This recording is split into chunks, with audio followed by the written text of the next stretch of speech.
আসসালামু আলাইকুম।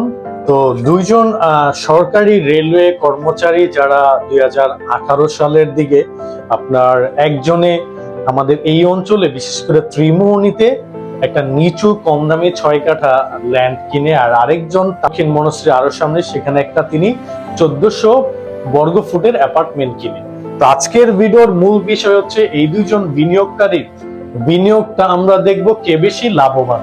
অনেকজনই রয়েছে ফ্ল্যাটের সাথে জমির বিনিয়োগটা মিলিয়ে ফেলেন। আসলে এখানে কখনই আপনি জমির বিনিয়োগের সাথে ফ্ল্যাটের বিনিয়োগ একেবারে আপনি যখন ক্যালকুলেশন করতে যাবেন তখন বুঝতে পারবেন, তবে সেটা আরো বেশি বুঝতে পারবেন যখন আপনার কোনো বন্ধু আপনার কাছাকাছি থাকাকালীন সময়ে সে একটা নিচু জমি কিনেছে, তার সেই জমিটার এখন বর্তমানে কি ভ্যালু বৃদ্ধি পেয়েছে, সেটা হলে আপনি আরো বেশি একেবারে প্রমাণ সহ বুঝতে পারবেন। তো আমরা তো নিচু জমি এবং ফ্ল্যাট বিজ্ঞাপন দিয়ে এটা সম্পর্কে বেশি ধারণা হয়েছে, যার কারণে আজকের এই ভিডিওটি করা। তো আমি হচ্ছি রায়হান, এই খিলগাঁও রামপুরের পিছনে দীর্ঘদিন যাবত নিচু জমি এবং মানুষকে ফ্ল্যাট ক্রয় বিক্রয় করে দিচ্ছি, তারই ধারাবাহিকতায় এই ধরনের ভিডিও করার এক্সপিরিয়েন্স হচ্ছে।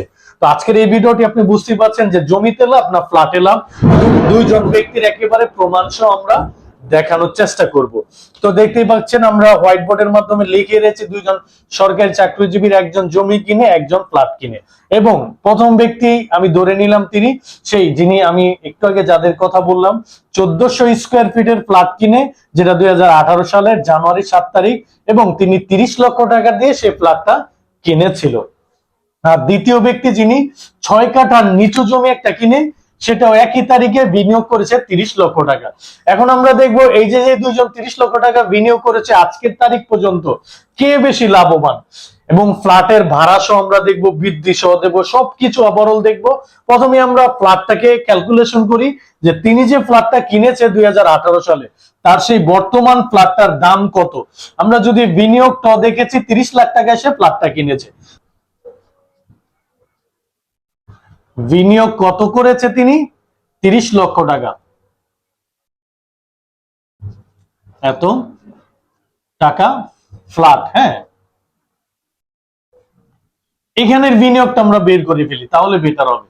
এখানের বিনিয়োগটা কত, তিনি 30 লক্ষ টাকা করে 6 কাঠার জমি কিনে, তার মানে তিনি বিনিয়োগ বিনিয়োগ মানে প্রতি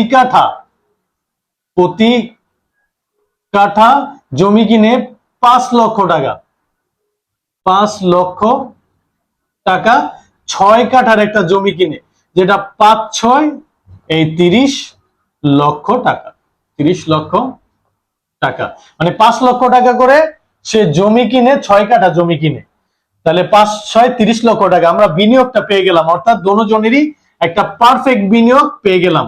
একজন ফ্ল্যাট কিনেছে আরেকজন জমি কিনেছে। এখন আমরা তারিখটা দেখব। তো তিনি তো যেই তারিখে কিনেছে দেখিয়েছে, বর্তমান আমরা দেখব। তাহলে বর্তমান, আমি কিন্তু পূর্বের তারিখটাও লিখে রেখেছি, তাহলে বর্তমান, তো বর্তমান তারিখ কত, আজকে হচ্ছে 11ই মে 2026 সাল। আমি লিখে রাখতেছি যাতে আপনাদের জিনিসটা সহজ হয়ে যায় অঙ্কটা ক্যালকুলেশন করতে বা বিনিয়োগটা বের করতে। 26 আজকের এই ফ্ল্যাটটি, আজকের যে ডেট, এই ডেটে তার ফ্ল্যাটটি বর্তমানে 80 লক্ষ টাকা কাস্টমার বলতেছে, তার মানে বর্তমান ভ্যালু ভ্যালু কত, সেই ফ্ল্যাটটির দাম 80 লক্ষ টাকা, 80 লক্ষ টাকা। মানে এই যে ব্যক্তিটা তিনি 30 লক্ষ টাকা ফ্ল্যাট কিনেছে, আজকের এই তারিখে তার ফ্ল্যাটটি 80 লক্ষ টাকা বিক্রি করতে পারবে। মার্কেটে 80 লক্ষ টাকা তার ফ্ল্যাটটি বললেই মোটামুটি ক্লায়েন্ট পেয়ে যাবে, এবং 80 লক্ষ টাকা করে তিনি চাচ্ছেও এরকম দামে তিনি সেল করতে, 80 লক্ষ টাকা বর্তমানে রয়েছে। কিন্তু বর্তমানে কিন্তু তিনি যে জমিটা কিনেছে, এই যে আজকের যে ডেট, এই জমিটার এখন বর্তমান প্রতি কাঠা তার সেই 6 কাঠার জমিটা বর্তমানে প্রতি কাঠা, আমি আপনাকে ত্রিমোহনীতে একটা কথা বলি, ত্রিমোহনীর যে জমিটা তিনি কিনেছে, আমরা যেটা বিজ্ঞাপন দেব, এই জমিটা বর্তমানে আশেপাশে 30 লক্ষ টাকার নিচে না, আমি 25 লক্ষ টাকা করে ধরলাম, 25 লক্ষ টাকা। তার মানে তার জমিটা এখন ত্রিমোহনীতে প্রতি কাঠা 25 লক্ষ টাকা করে হয়ে গিয়েছে। তাহলে আর ফ্ল্যাটটার ভ্যালু বেড়েছে কত, 80 লক্ষ টাকা। সুতরাং লাভ হয়, আমরা যদি এই দোনোটাই লাভটা বের করি, সুতরাং লাভ হয়। কত টাকা লাভ হয়? ফ্ল্যাটে কিনেছি হচ্ছে 30 লক্ষ, বিক্রি করব 80 লক্ষ, তাহলে 80 লক্ষ, হ্যাঁ 80 লক্ষ মাইনাস 30 লক্ষ, 30 লক্ষ এত টাকা। আপনারা কি বুঝতে পারছেন? একে সহজ হিসাব। তিনি ফ্ল্যাটটা কিনেছিল 30 লক্ষ টাকা, এখন তার সেই ফ্ল্যাটটা বনশ্রীতে 80 লাখ টাকা হয়ে গেছে, তাহলে তার ফ্ল্যাটটা 80 লাখ টাকা যদি বিক্রি করে কত লাখ টাকা লাভ হয়? 50 লক্ষ টাকা। সোজা হিসাব, এত টাকা। তার মানে তার এই ফ্ল্যাটটা 50 লক্ষ টাকা তিনি লাভে বিক্রি করতে পারছে বর্তমান সময়। আর যদি আমরা জমিটায় আসি, সুতরাং লাভ হয় কত টাকা?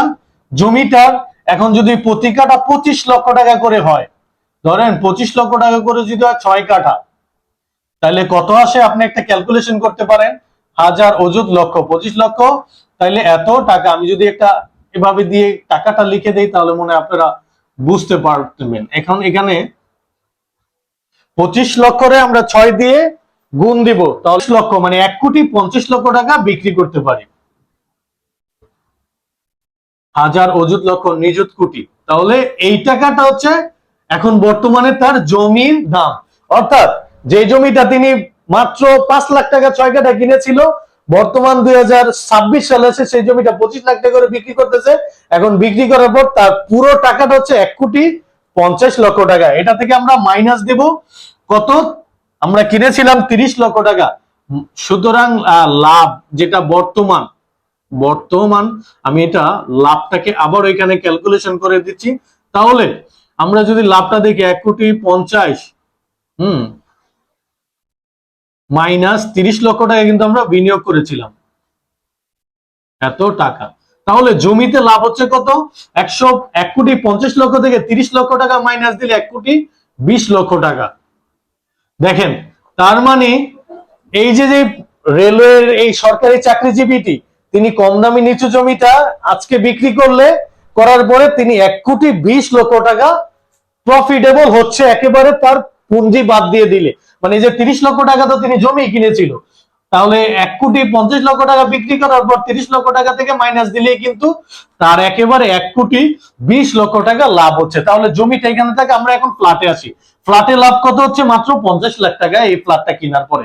একই দামে কিন্তু জমিও কিনেছে একজন, ফ্ল্যাটও কিনেছে। এখন আমরা অনেকজনে বলে থাকবেন যে ফ্ল্যাটে আপনার এখানে ভাড়াটা আপনার সবসময় অ্যাড করি আমরা।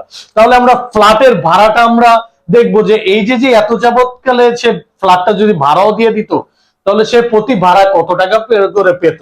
আমরা এখন ফ্ল্যাটের ভাড়ার হিসাব করব। তবে ভাড়ার হিসাব করার আগে আমরা তারিখটা বের করি যে কতদিন হয়েছে এই জমিগুলো বা ফ্ল্যাটটি সে বিনিয়োগ করেছে। আমরা তারিখটা বের করব। তারিখ তারিখ আমরা যদি তারিখ কিনেছে কত তারিখে? 7/1/2018, আর বর্তমান তারিখ কত? 11/5/2026। আমি এখানে আবারও তারিখটা লিখে দিচ্ছি যাতে আপনারা বুঝতে পারেন। মানে যত তারিখে কিনেছে 7/1/2018, আর বিক্রি করতেছে হচ্ছে কত? 11/5/2026। অর্থাৎ আমরা যদি তারিখটা দেখি, এই যে এত তারিখ থেকে এতদিন মাইনাস দিলে কতদিন হয়? 8 বছর, 8 বছর 4 মাস, 4 মাস 4 দিন। অর্থাৎ আমি এখানেও লিখে দিচ্ছি 8 বছর 4 মাস 4 দিন, 4 দিন। আমরা যদি মাসের হিসাবটা করি যে মাস কত মাস হয়েছে, টোটাল মাস কত, মোট মাস, তাহলে 100 মাস। মানে 100 মাস হয়েছে এই বিনিয়োগ করেছে তিনি মাস, শুধু মানে মাস এই পর্যন্ত কত হচ্ছে? 100 মাস। আপনারা বুঝতে পারছেন? আমি তারিখটা বের করে নিলাম, তাহলে আমার এই ভাড়ার টাকাটা হিসাব করতে সহজ হবে। চাইলে আপনাদের গুগল অ্যান্ড্রয়েড কিছু ক্যালকুলেটর রয়েছে, তারিখটা আপনি মাইনাস দিলে তারিখটা আপনারা পেয়ে যাবেন। এতদিন হয়েছে তারা, মানে 8 মাস 100 মাস হয়েছে তিনি ফ্ল্যাটটা কিনেছে, আর 100 মাস হয়েছে জমিটা কিনেছে। এখন আমরা বের করতে সহজ হয়ে যাবে যে এই যে ফ্ল্যাটটায় লাভ হলো 50 লাখ টাকা, কিন্তু এই ফ্ল্যাটটা তো শুধু লাভ হয়েছে বিক্রিতে, কিন্তু এই ফ্ল্যাটটা তো সে যদি ভাড়া দিয়ে রাখে তাহলে কত টাকা লাভ হবে? 2018 সালে 1400 স্কোয়ার ফিটের ফ্ল্যাট ভাড়া প্রতি মাসে আমি ধরলাম তখনকার সময় 15,000 টাকা ছিল, কিন্তু আমি এভারেজে 18,000 টাকা ধরলাম, 18,000 টাকা। অর্থাৎ ফ্ল্যাটটি সে 2018 সালের জানুয়ারির 7 তারিখে 18,000 টাকা করে ভাড়া দিল, 18,000 টাকা করে ভাড়া দিল। সুতরাং মোট ভাড়া কত মাস দিল? 100 মাস। তাহলে 100 সাথে গুণ 18,000, হ্যাঁ এত টাকা। তাহলে সে কত টাকা ফুল ভাড়া পেল? 18 লক্ষ টাকা। এটা দিয়ে এটা গুণ দিলে 18 লক্ষ টাকা। আপনারা নিজেরও ক্যালকুলেশন করতে পারেন। তাহলে 18 লক্ষ টাকা সে ভাড়া পেল এই ফ্ল্যাটটা কিনে, এই পর্যন্ত মানে বর্তমান পর্যন্ত। তাহলে 18 লাখ টাকা সে ভাড়া পেল, আর লাভ করলো কত? 50 লাখ টাকা। সুতরাং মোট লাভ কোনটা? 50 লাখ টাকা কিন্তু ফ্ল্যাট এসে লাভ করলো বিনিয়োগ করে, যোগ 18 লক্ষ টাকা, এত টাকা। তাহলে সে কত টাকা লাভ করলো? এই দুইটা যোগ দিলে আপনার ফ্ল্যাটে কত টাকা আছে? আপনার 68 লক্ষ টাকা। তার মানে 68 লক্ষ টাকা সে ফুল ফ্ল্যাটটিতে লাভ করলো। হাজার অযুত লক্ষ, 68 লক্ষ টাকা। দেখেন, ফ্ল্যাটে বিনিয়োগ করে একেবারে আজকে পর্যন্ত সে 68 লাখ টাকা লাভ করলো, অথচ জমিতে বিনিয়োগ করে আজকে পর্যন্ত সে লাভ করলো 1,20,00,000 টাকা। দেখেন, প্রায় অর্ধেক ডিফারেন্স ফ্ল্যাটের সাথে জমির, মানে জমিতে লাভ বেশি, প্রায় অর্ধেক লাভ বেশি। দেখি যে প্রতি মাসে কত টাকা লাভ করলো। সুতরাং প্রতি মাসে লাভ কত, কিভাবে বের করব? এই যে 68 লক্ষ টাকা ভাগ হচ্ছে 100 মাস, 100 মাস হয়েছে সে ফ্ল্যাটটা কিনেছে, তাহলে কত টাকা লাভ করলো? 68,000 টাকা প্রতি মাসে সে ইনকাম করলো 30 লক্ষ টাকা বিনিয়োগ করে। দেখেন, সে ফ্ল্যাটে বিনিয়োগ করে প্রতি মাসে এখন তাহলে 68,000 টাকা প্রতি মাসে লাভ করলো ফ্ল্যাটটা কিনে, মানে ভাড়া এবং বৃদ্ধি পরপর। কিন্তু জমিতে কত টাকা প্রতি মাসে লাভ করলো, চলুন আমরা সেটা বের করি। তাহলে প্রতি মাসে জমিতে লাভ, প্রতি মাসে জমিতে লাভ, জমির লাভটা কিভাবে বের করব? এই যে 1,20,00,000 টাকা তার ফুল লাভ ভাগ হচ্ছে 100 মাস, এত টাকা। সুতরাং আমরা যদি এটা দেখে এটা দিয়ে ভাগ দিই, তাহলে কিন্তু 1,20,000 টাকা করে সে প্রতি মাসে লাভ করলো, এত টাকা। তাহলে দেখেন, একেবারে সহজ হিসাব ভাই। ফ্ল্যাট কিনে সে প্রতি মাসে লাভ করলো 68,000 টাকা, আর জমি কিনে সে প্রতি মাসে লাভ করলো 1,20,000 টাকা। জমির লাভটা হয়তো পরে দেখা যায়, কিন্তু একটা না একটা টাইমে গিয়ে সে পাবে। আচ্ছা, আপনাদের মধ্যে এই যারা কিনেছে তারা কি এখন সে লাভগুলো পাচ্ছে না? অবশ্যই পাচ্ছে, জমি বিক্রি করলে লাভ হচ্ছে, জমিতে অবশ্যই অনেক লাভ। আমাদের কাছে কিছু এরকম কম দামি নিচু জমি আছে, যেগুলো এরকম 10-15 বছর পরে এরকম একটা লাভ হবে। যারা কিনতে চান তারা আসতে পারেন। আমাদের এখানে প্রতি কাঠা মালিকের দাম জমি 14 লক্ষ টাকা। নিচু কম দামি, রোড গার্ড নাই, রোড গার্ড থাকলে তো আর এই দামে জমি বিক্রি করবে না। আর তিনি যে কিনেছিল 5 লাখ টাকা করে কাঠা, ওইটা রোড গার্ড ছিল না, বর্তমানে রোড গার্ড হয়েছে, এখন যাওয়া যায় প্লটে, এখন গেলেই দাম জমি। তো যাই হোক, এই হলো মোটামুটি জমিতে লাভ না ফ্ল্যাটে লাভ। আপনারা বুঝতে পারছেন, এরকম ভিডিও 15 থেকে 16তম, মানে 15 থেকে 16টা আমি দেখিয়েছি, জমিতে লাভ না ফ্ল্যাটে লাভ। আজকের এই ভিডিওটি যারা এতক্ষণ দেখলেন তাদের অসংখ্য ধন্যবাদ। পরবর্তী ভিডিও দেখার জন্য সবাইকে আমন্ত্রণ জানিয়ে আজকের ভিডিওটি শেষ করা হচ্ছে।